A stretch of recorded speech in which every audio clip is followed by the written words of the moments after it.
Welcome to Turkish series stars, the corner of the internet where tiny moments are treated with the respect and curiosity they deserve. If layered interpretation and smart conversation are your thing, hit subscribe, ring the bell, drop a like, leave a thought below, and, if you want a front row seat to our deep dives, tap join to become part of our inner circle. Tonight, we're walking back through an evening that spiraled into 1,000 theories and a million replays. The premiere of The Eighth Family unfolded like a choreography built on precision. The red carpet stretched across the entrance like a ribbon of intent, lights cracked the fading dusk into a bright, camera-ready glow, and the orchestrated pulse of arrivals began. Everything was engineered to showcase cinema and silhouette, years of craft condensed into one continuous glide. In an atmosphere like this, the tilt of a wrist, the rearrangement of a smile, the gentle murmur between two people? Each tiny action can be inflated until it reads like a declaration. Barış, Baktaş and Yüksel stepped into that glow with the practiced calm of people who have learned the rhythm of attention. He carried a centered quiet, the kind that travels without announcing itself. She held a focused poise, a brightness that doesn't need to shout to be seen.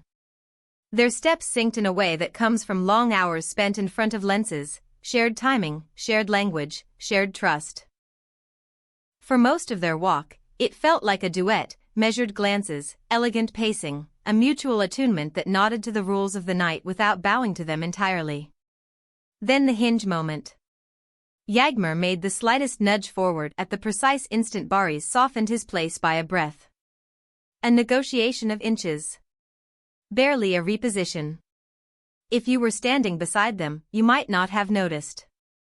But cameras notice. And the culture built around cameras has a way of turning a small shift into a spark. What followed is a familiar alchemy of the social age. Someone isolates a gesture, loops it, slows it, annotates it, and posts it. Then the clip multiplies, tethered to captions that sell guesses like conclusions. Cautious interpretations arrive first. Did she claim the frame? Did he offer room? And then, within the hour, caution gives way to certainty. The questions harden. Was this a sign of Yağmur asserting command at center stage? Was Barış deliberately stepping back to support? Or were they both simply protecting their angles from a rogue flash and an overeager lens? The gap between what a room knows and what a feed invents is often just one freeze frame wide. A room is made of breath and murmur and warmth. A feed is pixels aligned in tidy rows, bereft of scent and temperature, and yet somehow deputized to deliver verdicts. That night, the imagination of the crowd embroidered a thesis from the adjustment of a toe. Meaning was stitched onto motion like a label sewn into a dress.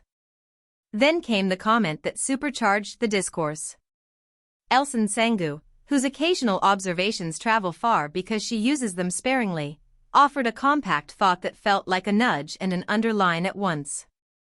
It wasn't long, and it wasn't loud, but it carried the weight of interpretation. Suddenly, people split into camps. Some received her words like a clear filter. Of course microgestures speak. Of course visibility has hierarchies. Of course someone simply said out loud what many had been feeling without the language for it. Others bristled. To them, stamping a symbol onto an incidental movement looked like the hunger for neat storylines where life is anything but neat. And as always happens, once a public voice affixes itself to a clip, the clip stops being just a clip. The commentary becomes the event. The replay becomes a referendum. Fewer people ask, what happened there? And more ask, what does that step prove? A little later, another voice entered, this time an established actor known for salted humor and wry calm. He didn't name names. He didn't need to.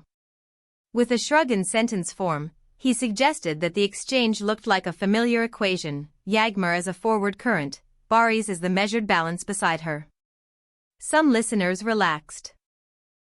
The framing made the moment feel ordinary, almost domestic in its predictability. Others felt the blood rise. A single stray sentence was suddenly being treated like evidence of a long-standing pattern. Patterns. That's the hook, isn't it? Public interpretation loves them. Link one instance to another and soon you're not talking about a moment, you're talking about character. Once you build a chain, people stop seeing links and only see the necklace. Even as feeds recut the step into a totem of meaning, the rest of the evening moved on in softer tones. Old colleagues hugged without looking for a lens. New faces steadied their nerves under the shade of a quiet hallway. Producers and crew traded small confidences that never needed an audience. And worth noting. After the bows and the poses, Barış and Yağmur carved out a sliver of privacy to share laughter and a small exchange of touch, the kind of gentle reassurance that never makes a viral loop because it is too ordinary to trend and too real to monetize. You cannot read the night without acknowledging the invisible labor that shapes its frames. Stylists tune posture so the fabric obeys the line. Publicists map where to stand and when, defensive diagrams that look like dance charts. Photographers joust for angles that survive the scroll.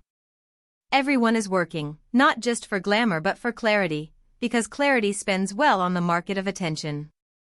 Against that backdrop, a tiny step can be anything, angling toward a better light, smoothing the lay of a dress, shielding a private word from a creeping lens, or yes, claiming a center with intention.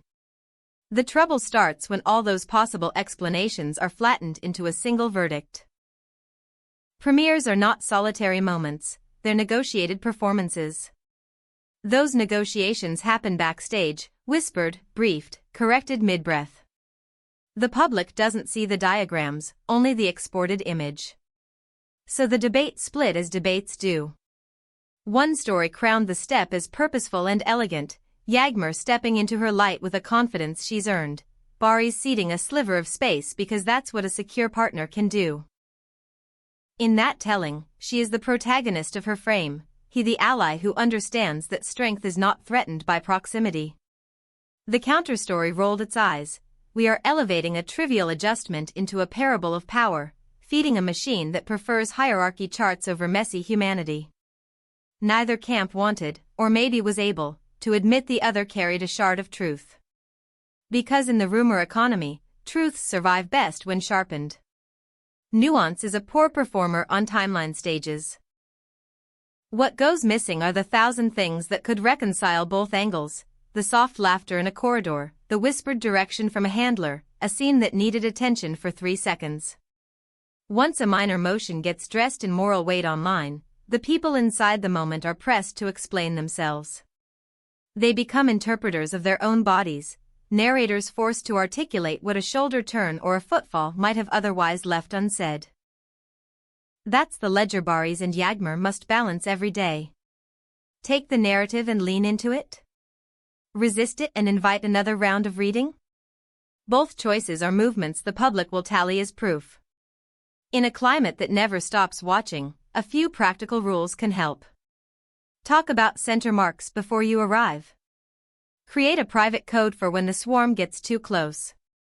Expect misreads the way you expect flashbulbs, because misunderstanding is part of the weather now.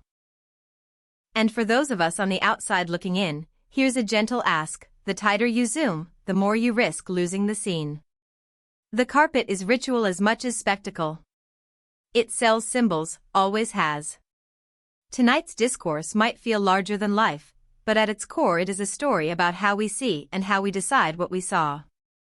So tell us, genuinely, do you read Yağmur's almost imperceptible move as an intentional claim to the frame, a woman comfortable in her own light? With Barış deliberately shifting so that the picture holds its harmony? Or do you read a practiced pair troubleshooting in real time, adjusting to flashes and angles and the hum of a crowded corridor? We want to hear your take in the comments. And while you're there, tell us which Turkish names you want Turkish series stars to unpack next, whose careful choreography, whose press instincts, whose private as public moments deserve our next deep read. The clip outran the speeches because it was easy to narrate. Speed is never the same thing as truth. The room, warm, human, full of muted support and small kindness, is still the best archive of what happened. A screen can capture an instant, it cannot hold a night. It can only pick, slice, and serve. If you value the way we slow down and look closely, Support Turkish series stars by subscribing, liking, and leaving a thought. And if you're especially invested in this kind of careful cultural reading, consider joining as a member through the Join button. Your support builds the time and space needed to report with care, to analyze with depth, and to honor the everyday gestures that bind people together alongside the shiny ones that monopolize the feed. Before we close, remember that Barış, Baktaş and Yağmur Yüksel didn't stumble into this world by accident. They learned its signals by living under them, by failing and refining, by finding a shared tempo that can weather noise. Tonight's debate will fade, another will rise. But the practice of showing up together, of negotiating a hallway, a spotlight, a frame, that is the work of a real partnership in public. Sometimes the most revealing detail is not the forward inch or the backward breath, but the moment afterward when tension melts into a smile that belongs to no camera at all. So, watch the clip if you like. Freeze it. Slow it. Make your case. Then, if you can, let it stretch back into the full length of the evening, the rehearsed entrances and the unguarded exits, the pre-planned marks and the improvised detours, the calm that settles when the last flash has dimmed. That is where truth tends to linger, not in the verdicts we rush to declare, but in the shared, unremarkable seconds that no one thinks to film. And if you want more of this kind of measured storytelling, you know where to find us. Turkish series stars is here, every week, to look again, to look longer, and to tell these stories with the care they warrant.